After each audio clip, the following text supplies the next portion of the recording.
Welcome to Biztech's C-Suite Conversation Show. Now, our show today is all about transportation and the associated technologies associated with that. Now, our guest for today is Ilya Gutlin. He's the Senior Vice President, APAC at Alcatel-Lucent Enterprise. Alcatel-Lucent Enterprise is a French software company headquartered in France, providing communications equipment and services to telecommunications companies, ISPs, and data providers. Now, the company was founded after China Huaxing Post and Telecom Technologies acquired Alcatel-Lucent's Enterprise division in 2014. Now, to tell us more about this, Ilya, welcome to the show. Hi, Brian. Hi. Hope you're well. Now, Ilya, for a start, could you just give us a brief overview to add on to what I just said about Alcatel-Lucent Enterprises? Sure. Alcatel-Lucent Enterprise delivers digital age networking, communications, and cloud solutions. We work mostly across 6 different verticals, and we've got people that are based around the world to deliver our solutions to our customers. Most of our solutions are highly customized towards our clients' needs. Now, I want to shift to you a little bit. You've been in this job for just over a year. Your key task is really to chart a strategy for the region across 20 territories, I believe, across APAC region. Walk us through the importance of this region to Alcatel as a whole, and what your key priorities are for 2023, 2024. Sure. I've been in the job for, a little bit over a year, but I've been in IT for transportation for about a quarter century. So this part of the segment is actually very, very, I guess, dear to my heart. So Asia, as most companies know, highly competitive, very finicky, very demanding customers. But every company around the world that's global has Asia as their growth segment, and we're no different.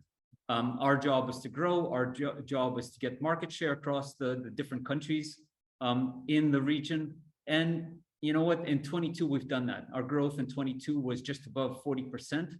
And obviously, as in any company, once you grow, the corporation is never going to lower your targets. So our targets is to continue to grow and to continue to sort of go after the 6 verticals of transportation, education, healthcare, hospitality, and utilities and government that the company has identified as strategic. Now, the focus of today, really, we're going to zoom in on one of those segments, which is transportation. And if you look at the macro trends, and the UN predicts that basically by 2050, we're going to have 2.5 billion people that have migrated to cities. 90% of that is happening in Asia. Now, how is local transportation infrastructure, and that's the key challenge, right, going to keep up with all of this? And how is technology going to play a role in making sure that this transition is more orderly than it can be, that it would be without technology? Sure. I mean, if you look at the data, and if you look at some stuff that World Bank is putting out, over the first 20 years of the century, the amount of people living in the urban centers in Asia Pacific, or East Asia actually, and Pacific, has grown from just over 40% to 60%. So the cities are, creaking at the seams kind of thing. And if you look at any livability index that's out there, transportation comes in as being highly on top of the list in making cities livable. Now, if you look at the major economies in the region, there are very few cities in Asia Pacific that are on the high on the livability index. And again, transportation will play a great role in moving people, in moving cargo, and obviously in moving data as well, moving across the cities and in between the cities as well. So Asia is very much focused on transportation. So if this is a big issue, the data is telling us this is going to happen. What are the challenges that governments are facing in order to cope with this change? Well, I guess the biggest thing is the long planning cycles. I mean, it's not unusual for transportation to be part of a 15, 25, sometimes even a 50-year master plan. Now, during those 25 years, a lot of things can happen. We've had COVID over the past 3 years. Obviously, as you've seen with Changi in Singapore, originally Changi was supposed to open Terminal 5 in 2027. Now that's been postponed towards 2030s, and again, no exact dates. Again, these things do get postponed. Now, the issue for the governments is when the growth is a lot more robust, when they originally forecasted for this 25-year plan, and they actually have to play catch up. Now, Singapore has done quite well. I actually live near a new MRT line that's being built, that's going to be going into operations very soon. So that's really good news for people on the east coast of Singapore. Now, Singapore is also a country and a city all at once. So it's, cynics may say that it's a little bit easier to manage. Whereas in major economies like China, like India, or Indonesia, it's a lot more difficult. So long planning cycles, and obviously having the flexibility once you build out the infrastructure to be able to move within those planning cycles. Now, what we've seen as well is as you're building out the infrastructure, the physical infrastructure, network infrastructure is actually can go along. And a lot of the smarts right now, a lot of the data use comes from the software, from analytics, from AI, and the ability to build that will come from the fact that you've already installed the sensors, installed the network devices right along those lines as you're building them, so that when the lines open, you're able to collect the data that's required for the passengers, that's required for your operations team, and that's also required for future planning purposes as well. And so this is all really around, Ilya, some of the solutions that Alcatel-Lucent offers, isn't it? You're building intelligent transportation systems, you've got IoT technologies, you've got cloud management systems. Walk us through some of the smart transportation solutions that you have in your arsenal of solutions and where you've implemented them across the region. So I guess our some of our unique selling points or unique operational points are our solutions are IoT ready, and by IoT I mean it's a very wide concept. Everything from low energy Bluetooth sensors to LiDAR to CCTV is considered to be an IoT device. Now, to be able to receive the data and to process the data from those devices, this is something that we do really well, again, along the verticals that we have.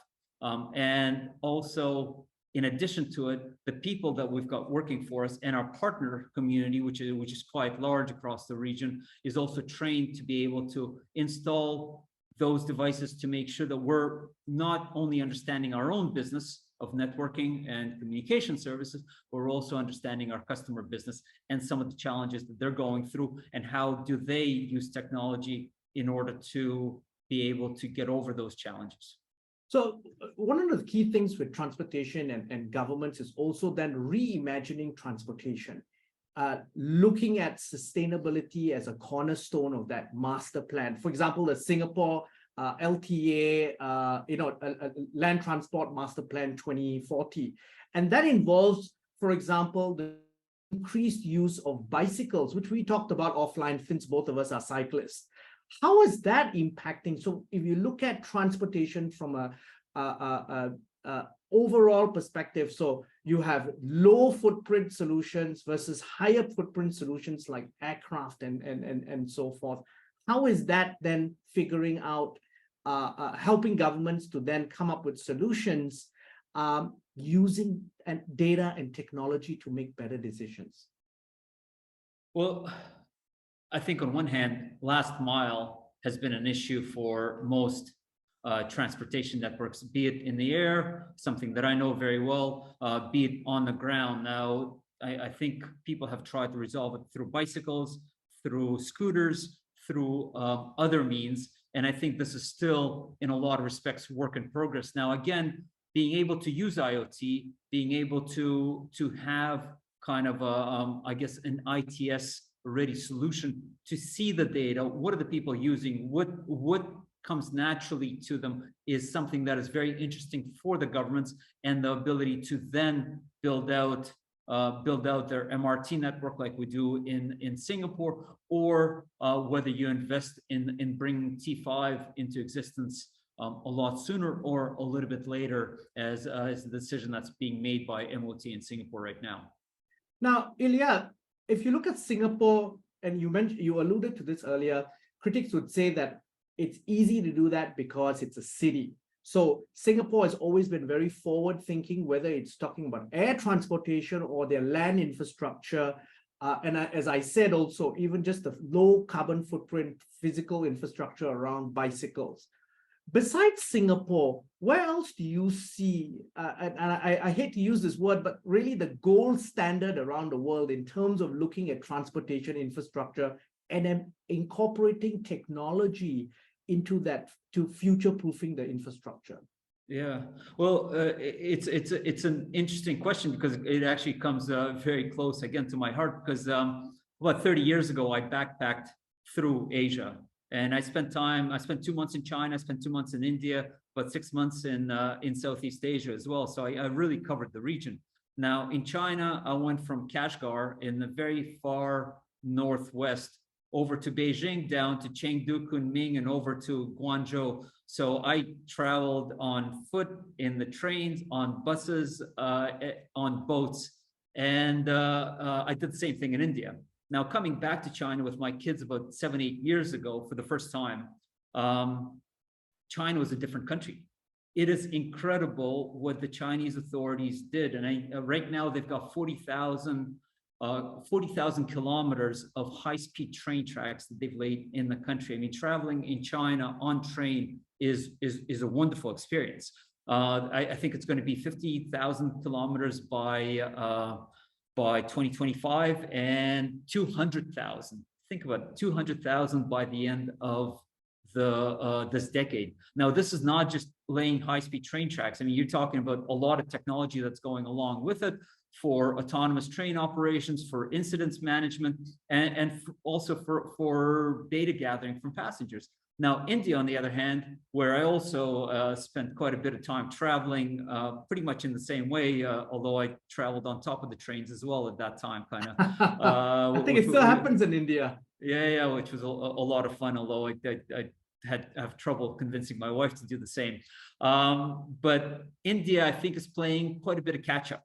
Now, the growth in the Indian transportation sector is just enormous, both in aviation, where we had the ex-CEO of Scoot that is leading Air India right now, to on the ground, where we're involved in quite a number of projects in Indian Railways, building out not only, again, the trains, the tracks, the infrastructure, but also the communications and network infrastructure through the country as well. It's a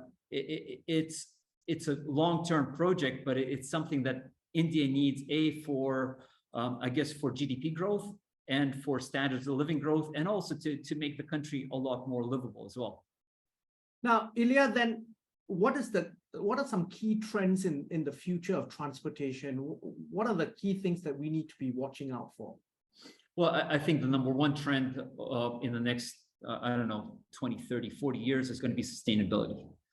Between air and ground transportation, what is the most sustainable way to move people and cargo across? We're involved right now in a couple of projects in a large European city that's hosting a big sports event next year. I can't mention either one of them, but you can guess.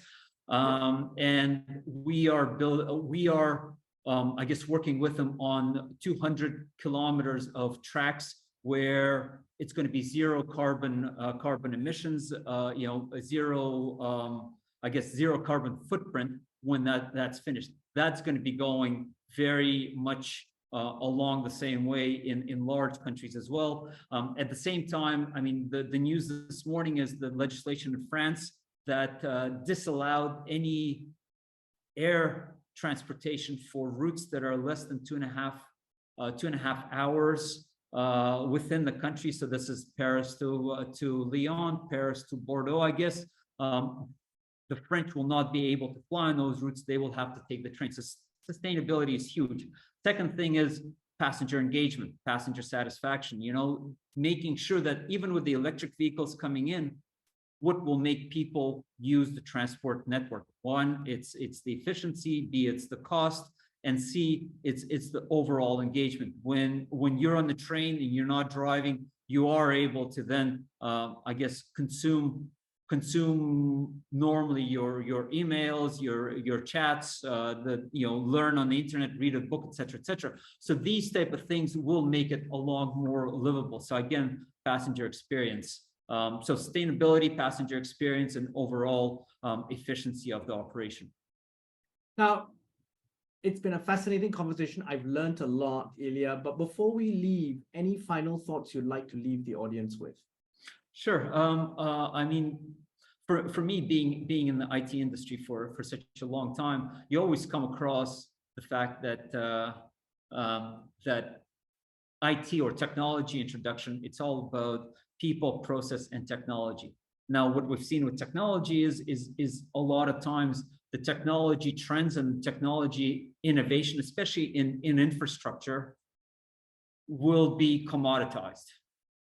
Processes will become across different within the same vertical, within the same sector, where the difference is the knowledge of the people, the ability of the people to understand what I guess solutions or what problems the customers are having, so that solutions are created in order to fight those problems, or to make sure that you are able to introduce data sharing, data transparency, in order to be able to proactively manage some of the problems that our customers are having. So for me, really, the investment is in people and has to be in people.